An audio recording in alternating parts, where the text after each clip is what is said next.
Ya, kita ke daerah Tutong bersama dengan Ernie. Assalamualaikum Ernie. Waalaikumsalam warahmatullahi wabarakatuh. Wali Mul dan Nadira. Selamat pagi buat rakan berdua. Iya, apa Ya. kabarnya Ernie pagi Ahad ini? Alhamdulillah, sihat walafiat. Kami semua dalam keadaan sihat dan cuaca juga pagi ini di daerah Tutong Alhamdulillah cukup mengizinkan. Baik, alhamdulillah ya. Saya lihat warna baju yang Ernie kenakan pada pagi ini menggambarkan keceriaan Ketenangan. dan juga semangat Ernie ya di pagi hari Ahad ini. Jadi hari ini merupakan hari kesihatan mental sedunia Ya. ni Ernie ya. Ya, dan kita juga ingin mengetahui kalau Ernie secara peribadi, apa aktiviti yang Ernie suka lakukan untuk menenangkan fikiran bagi mengurangkan sedikit stres ataupun tekanan di rumah. Ya, kalau saya sendiri memang kalau dalam keadaan stres ataupun terlalu lelah, saya akan keluar ke beranda untuk nyorang main tanah lah, main bunga. Ada green thumb ni orang pandai bercucuk tanam. Jadi anak-anak kadang-kadang pernah jua mengeluh kah, katanya macam stres kah, ngalih kah, macam mana Ernie? Ya, Alhamdulillah setakat ini belum pernah mendengar mereka menyebut perkataan stres ya. Alhamdulillah ya. Tetapi kalau Ernie sendiri ada tips untuk menangani permasalahan anak-anak ni macam mana?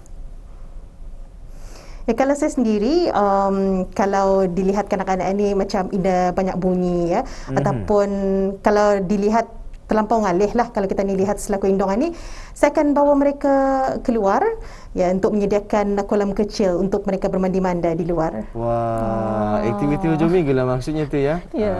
Luar biasa sekali. Baik, banyak sebenarnya cara kita ni untuk memikat dan juga memujuk anak-anak yang mungkin Betul. kemurungan ataupun maklumlah ya, sudah berapa hari mereka tidak berjumpa dengan rakan-rakan di sekolah.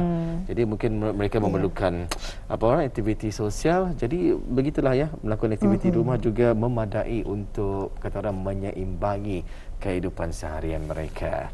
Baik Ernie, kita serahkan sekarang kepada Ernie untuk bersama dengan penonton kita ni membawakan bahan dari daerah Tutong. Silakan. Baik, terima kasih Wali Mul dan Nadira. Bismillahirrahmanirrahim. Assalamualaikum warahmatullahi wabarakatuh. Selamat pagi dan salam sejahtera auda penonton yang mengikuti lintas langsung dari daerah Tutong pagi ini ya.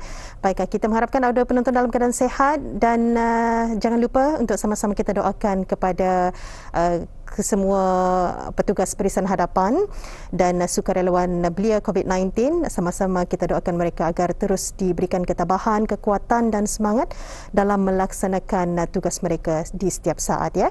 Baik, bagi bis kita yang belum mendapatkan vaksin, bagi daerah Tutong, pusat vaksinasi diadakan di Pusat Vaksinasi Dewan Seri Kenangan, Kompleks Dewan Kemasyarakatan Daerah Tutong yang beroperasi dari Isnin hingga Khamis dan Sabtu pada jam 8 pagi hingga jam 6 petang ya. Jangan lupa untuk menempah terlebih dahulu melalui talian WhatsApp bagi sesi pagi 8 pagi hingga jam 12.30 hari. Auda boleh menghubungi di talian 7460025 ataupun slot 12.30 hari hingga jam 4 petang di talian 7460026 ya. Sama-sama kita ni sokong usaha kerajaan untuk sama-sama memendung penularan wabak COVID-19.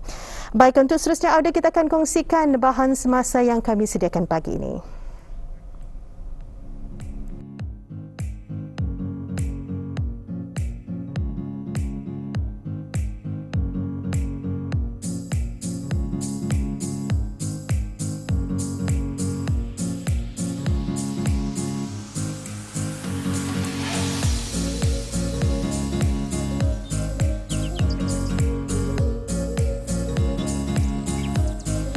Assalamualaikum dan salam sejahtera auda.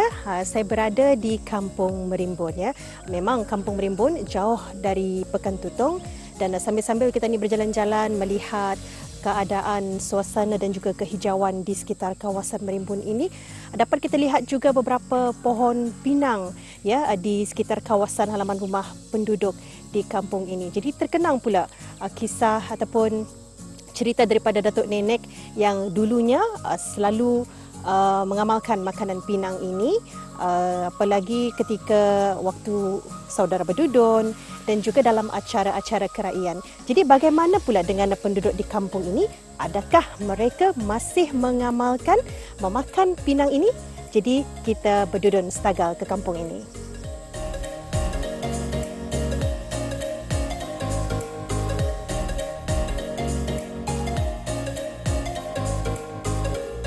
Kami berkesempatan berkunjung ke rumah awang Luat bin Yala yang kabarnya masih lagi memakan pinang walaupun berkala bersama rakan penerbit dan kru Rampai Pagi.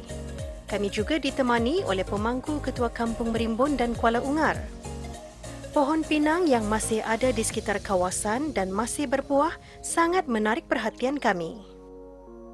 Apa yang dilihat, pokok pinang memang tumbuh menegak tanpa cabang dengan ketinggian mencapai 10 hingga ke 20 meter dan batangnya bulat lurus dan saiz garis pusat lingkungan 10 hingga ke 15 cm.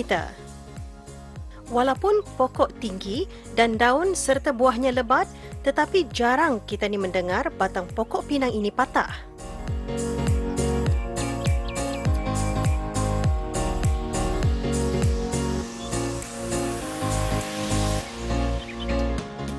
Salah seorang dari ahli keluarga beliau juga memanjat pohon pinang hanya dengan menggunakan sejenis tali yang diperbuat dari kulit kayu timbaran.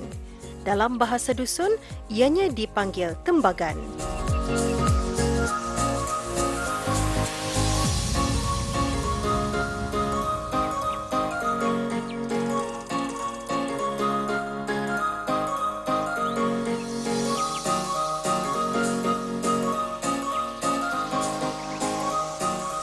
Ya, jadi kalau Uncle, pohon pinang yang ada di kawasan Uncle ini berapa lama sudah ada?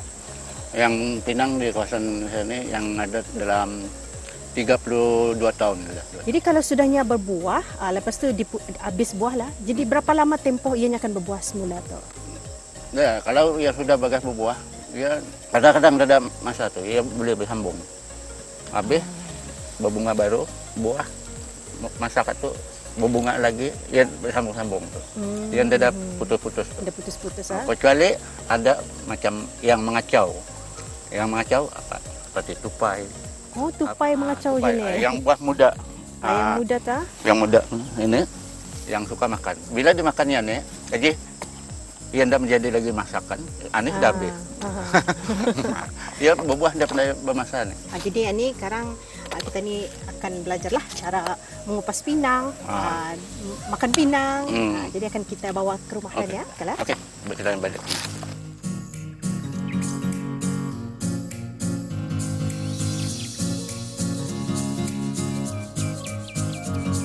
Ya, Auda, inilah pinang yang sempat kita ni putik tadi ya, dan ada di depan saya ini juga peralatan yang digunakan untuk kita ni makan pinang ya, seperti adanya juga kapur, sirih dan alat penting juga kalakati. Jadi kalau Uncle ya, Uncle dari umur berapa sudah pandai memakan pinang ni yang dengan menggunakan kapuran ni dan sirih?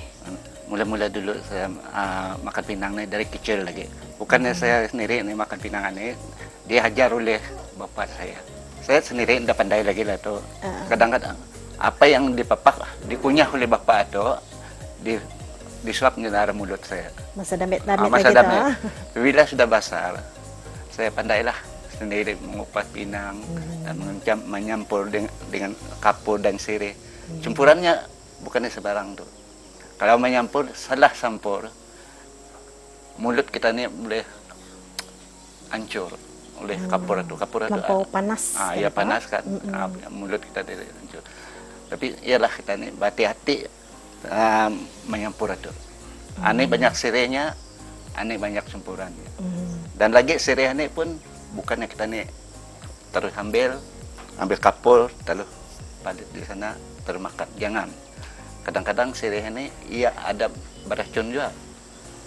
Kadang-kadang ulat atau bertelur dalam sirih itu, dari telur ulat itu boleh memberi kita mabuk. Mesti kita berhati-hati makan sirih itu, periksa dengan teliti, baru kita ini campur. Apa yang bisa kita tahulah antara khasiat makan pinang ini? Makan pinang ini khasiatnya banyak. Satu, untuk mengukuhkan gigi kita ni. Orang tua dulu umur sampai beratus tahun ia boleh mengunyahkan pinang. Tapi sekarang ni Kanak-kanak sekarang ini umur 2-3 tahun sudah bercabut gigi. Tapi orang yang makan pinang ini tidak adalah gigi berisik, memang gigi merah. Tapi kegunaannya dan daripada gigi palsu, baik gigi original. Kalau tadi makan ada rasa, kalau tadi makan menggunakan gigi biasa. Kalau gigi palsu tadi makan kadang-kadang ada orang tertalan tuh. Jadi kalau kaset pinang ni membuatkan gigi itu tagap tagap. Tagap masih. Satu untuk menagapkan gigi, kedua kalau orang beranak untuk tadi membarutkan anak. Jadi kalau kita merasakan pinang dimakan dengan kapur dan juga sirih, apa yang bisa kita rasakan? Adakah ia panas kah, padar kah? Tidak padar. Dia kalau mulai mana kalau apa lagi kalau tadi selepas makan. Selepas makan kita ni makan pinang, kita ni terasa lemak. Pinang itu terasa lemak. Ya, jadi boleh kongsikan juga apa beza makan buah pinang muda dan juga yang sudah matang ni? Tapi pinang yang masak lebih baik daripada yang muda. Tapi muda tu bukannya apa? Benar, kita ni mula-mula kita makan, ya pinang muda ada air kan. Kita ni terasa manis. Tapi ada lagi yang kalau ada berapa tu dia punya kalat-kalat dan ia tawar. Menjadi tawar.